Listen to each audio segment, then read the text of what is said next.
ತೋರಿಸಿ ನಾವು auto driver ಈ ಥರ ಪರಿಸ್ಥಿತಿ ಬೀಳ್ತಾ ಇದ್ದೀವಿ ಅಂತ ಹೇಳಿ ಸರ್. ತುಂಬ ಕಷ್ಟ ಆಗ್ತದೆ ಸರ್ ಭಾಳಕ್ಕೆ. ದಿನಕ್ಕೆ 400 ರೂಪಾಯಿನೂ ಮಾಡೋಕ್ಕಾಗ್ತಾಯಿಲ್ಲ ಮೇಡಮ್. ತುಂಬ ಕಷ್ಟ ನೋಡಿ. 8 ಗಂಟೆಗೆ ಬಂದಿರೋದು, ಇವಾಗ 10 ಗಂಟೆ. ಎಷ್ಟು ಬಾಡಿಗೆ ಹೊಡಿತಿದ್ರಿ? ಒಂದು 3-4 ಬಾಡಿಗೆ ಮೇಡಮ್. ನೋಡಿ ಪೀಕ್ ಅವರ್ಸಲ್ಲಿ ನಮ್ಗೆ ನಡೆಯೋದು. ಎಲ್ಲರೂ ಇವಾಗ ಆಫೀಸ್ ಹೋಗ್ಬಿಟ್ರು, ಇವಾಗ ಯಾರು ಬರ್ತಾರೆ ಹೇಳಿ? ತಿರ್ಗಾ 4 ಗಂಟೆವರೆಗೆ ನಾವು ಕಾಯಬೇಕು. ಅದಲೇ ಬರೀ ಬಂಗ್ನಲ್ಲಿ ನೋಡಿ ಒಂದೊಂದು ರೇಟು 90, 110 ಒಂಥರ ಇದೆ ರೇಟು. ನಾವೆಲ್ಲ ಹೆಂಗೆ ದುಡಿಯೋದು ಹೇಳಿ? ನಾವು ಪ್ಯಾಸೆಂಜರ್ಸ್ಗೆ ನಮ್ಮಂತ ಎಲ್ಲ ಫೆಸಿಲಿಟಿ ಕೊಡ್ತೀವಿ. ನಮ್ಮಂತ ಕಷ್ಟ ಬಂದರೆ ನಮ್ಗೆ ಯಾರೂ ಬರೋಲ್ಲ. ನಾವು ನಮ್ಮ ಕಷ್ಟ ನಾವೇ ಬಾಳಬೇಕು, ನಮ್ಮ ಹೆಂಡತಿ ಮಕ್ಳಿಗೆ ನಾವೇ ನೋಡಬೇಕು. ಯಾರು ಬಂದು ಈ ಥರ ಆಟೋ ಡ್ರೈವರ್ ಕಷ್ಟ ಬೀಳ್ತಾ ಇದ್ದಾನಲ್ಲ, ಅವ್ರಿಗೆ ಹೆಲ್ಪ್ ಮಾಡೋಣ, ಸಪೋರ್ಟ್ ಮಾಡೋಣ, ಏನೂ ಇಲ್ಲ. ಸರ್, ನಿಮ್ಮ ಆಟೋ ಡ್ರೈವರ್ ಸಂಘಟನೆ, ಸಂಘದ ಅಧ್ಯಕ್ಷರು ಈ ಥರದ್ದು ಏನಾದರೂ ಇದೆ ಅಲ್ವಾ? ನೀವೇನಾದರೂ ಒಂದು ಮುಷ್ಕರ ಮತ್ತೊಂದು ಏನಾದರೂ ಮಾಡಿದ್ರಾ? ಅದಕ್ಕೇನಾದರೂ ಮಾತುಕತೆ ನಡೆದಿದೆಯಾ? ಮೇಡಮ್, ಯಾರು ನೋಡಿ ಹೇಳ್ತಾ ಇದ್ದಿಲ್ಲಲ್ಲ, ಅವ್ರಿಗೆ ಏನಾದರೂ ಇದ್ರೇ ಎಲ್ಲರೂ ನಮ್ಮ ಮುಂದೆ ಬರೋದು. ಇವಾಗ ನೋಡಿ ನಮ್ದು ಹೆಂಗೆ ಗೊತ್ತಾ, ನಾವೆಲ್ಲ ಒಂದು ಥರ ಫ್ರೀಡಮ್ ಥರ ಆಗಿಬಿಟ್ಟಿದ್ದೀವಿ. ಇಂಡಿಯಾದಲ್ಲಿ ಹೆಂಗೆ ಫ್ರೀಡಮ್ ಇದೆ ಆ ಥರ ಫ್ರೀಡಮ್ ಥರ ಆಗಿಬಿಟ್ಟಿದ್ದೀವಿ.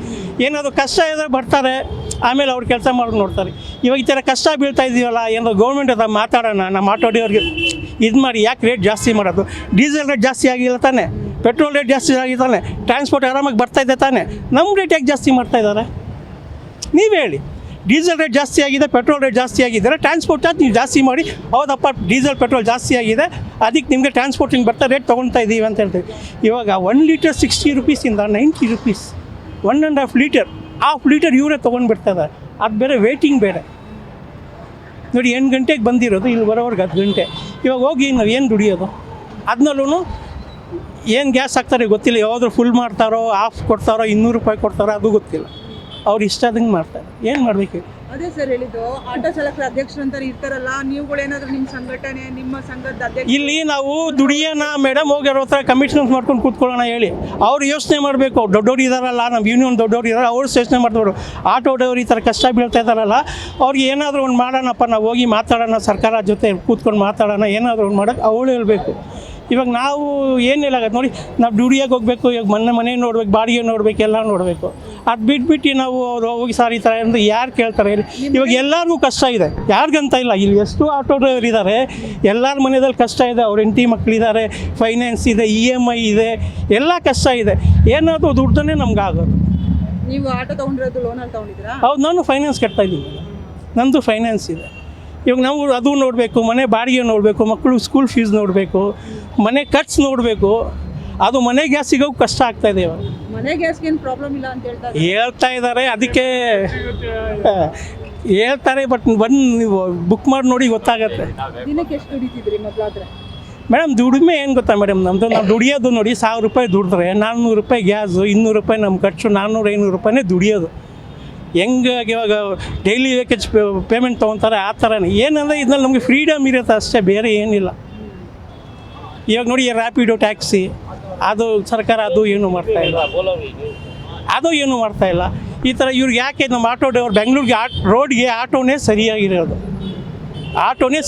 ಅದಕ್ಕೆ ಟ್ಯಾಕ್ಸಿಯಾಗಿ ರೋಡ್ ಟ್ಯಾಕ್ಸಿ, 2 ವೀಲರ್ ಟ್ಯಾಕ್ಸಿ ಯಾಕೆ ಹೇಳಿ? ಅವರು ಬೇಗ ಬರ್ತಾರೆ ಅಂತ ಮೇಡಮ್. ಅದಕ್ಕೆ ಪಾಲಿಸಿ ಇದೆಯಲ್ಲ, ಗೌರ್ಮೆಂಟ್ ಇಲ್ಲಿದೆ, ಯೆಲ್ಲೋ ಬೋರ್ಡ್ ಮಾಡ್ಕೊಂಡು ಮಾಡಿ ಅಂತ. ಯೆಲ್ಲೋ ಬೋರ್ಡ್ ಮಾಡ್ತಾರೆ ಅವರು. ನೋಡಿ, ನಾನು ಅನ್ಎಜುಕೇಟೆಡ್, ನಾನು ಓದಿಲ್ಲ ಅಂತಲೇ ಆಟೋ ಓಡಿಸ್ತಾ ಇರೋದು.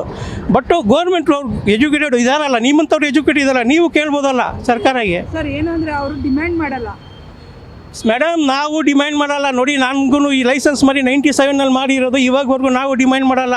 ನಾವೇನು ಕೇಳ್ತೀವಿ ಗೊತ್ತಾ? ಎಲ್ಲಿ ಬಾಡಿಗೆ ಸಿಗಲ್ಲ ಅಲ್ಲೊಂದು 10-20 ರೂಪಾಯಿ ಕೇಳ್ತೀವಿ. ಇವಾಗವರೆಗೂ ನಮ್ಮ ಮೇಲೆ ಯಾವುದು ರಿಮಾರ್ಕ್ ಇಲ್ಲ. ಇವಾಗ ನಿಮ್ಮದು ಬುಕ್ ಅಂತ ಮಾಡಿಕೊಂಡ್ರೆ 10 ರೂಪಾಯಿ ಎಕ್ಸ್ಟ್ರಾ ಕೇಳ್ತೀರಾ, 20 ರೂಪಾಯಿ ಎಕ್ಸ್ಟ್ರಾ ಕೇಳ್ತೀರಾ? ಏನು ಬುಕ್ಕು? ಇವಾಗ ನಾವು ಓಲಾದಲ್ಲ ಅಥವಾ ಇದರಲ್ಲ ಮೇಡಮ್, ಓಲಾದಲ್ಲಿ ಇವಾಗ ಆನ್ ಮಾಡಿ ತೋರಿಸ್ತೀನಿ. ನಾವು ಯಾವತ್ತೂ ಅಷ್ಟೇ ಓಲಾ ಊಬರ್ಗೆ ಎಕ್ಸ್ಟ್ರಾ ಔಟ್ ಕೊಡೋದೇ ತೊಗೊಳ್ಳೋದು. ಊಬರ್ ಏನು ಮಾಡ್ತಾರೆ ಗೊತ್ತಾ? 74 ರೂಪೀಸ್ ತೋರಿಸ್ತದೆ, ಕ್ಲೋಸ್ ಮಾಡುವಾಗ 42 ರೂಪೀಸ್ ಸಿಗುತ್ತೆ. ಅವಾಗ 30 ರೂಪಾಯಿ ಡಿಸ್ಕೌಂಟ್ ಅದಲ್ಲ. ಅದು ನಾವೇನಾದರೂ ಹೇಳ್ತೀರಾ ಯಾರಾದ್ರಿಗೆ? ಹೇಳಲ್ಲ. ನಾವು ಎಲ್ಲರೂ ನಿಯತ್ತಾಗೆ ಬಾಳೋದು. ಯಾವತ್ತು ಕಷ್ಟ ಇದೆ, ಯಾರಾದರೂ 150 ರೂಪಾಯಿ ಎಕ್ಸ್ಟ್ರಾ ಕೇಳ್ತಾರೆ ಬಾಡಿಗೆ ಸಿಗಲ್ಲ ಅಂದರೆ. ಬಟ್ ಯಾರು ಡ್ರೈವರ್ ಆ ಥರ ಇಲ್ಲ. ನಿಮ್ಗೆ ಎಲ್ಲಾದರೂ ಹೋಗ್ಲಿ, ಕಾರ್ಗಾದರೂ ಹೋಗಲಿ, ಆಟೋ ಏನಾದರೂ ಕಷ್ಟದಲ್ಲಿ ಯಾರು ಮನುಷ್ಯ ಇದ್ದರೆ ಅವ್ನು ಫಸ್ಟ್ ಬರ್ತಾನೆ. ಇದು ನಾನು ಹೇಳ್ತೀನಿ, ಯಾಕೆ ಹೇಳಿ? ನಾವು ಆ ಥರ ನೋಡಿದ್ದೀವಿ. ಈ ಸಮಸ್ಯೆ ಹಿಂಗೆ ಮುಂದುವರೆದ್ರೆ ಏನು ಮಾಡ್ತೀವಿ? ಮನೆಯಲ್ಲಿ ಗಾಡಿ ನಿಲ್ಸ್ಕೊಂಡು ಕೂಡ್ತಿರ್ತೀವಿ ಅಷ್ಟೇ. ಯಾವಾಗೂ ಸಾಲ ಆಗಲ್ಲ, ಅವಾಗವರೆಗೂ ದೇವ್ರು ಅಂತೀವಿ. ಏನಿರುತ್ತೆ ತಿನ್ಕೊಂಡು ಬಿದ್ದಿರ್ತೀವಿ ಅಷ್ಟೇ ಮೇಡಮ್. Thanks madam.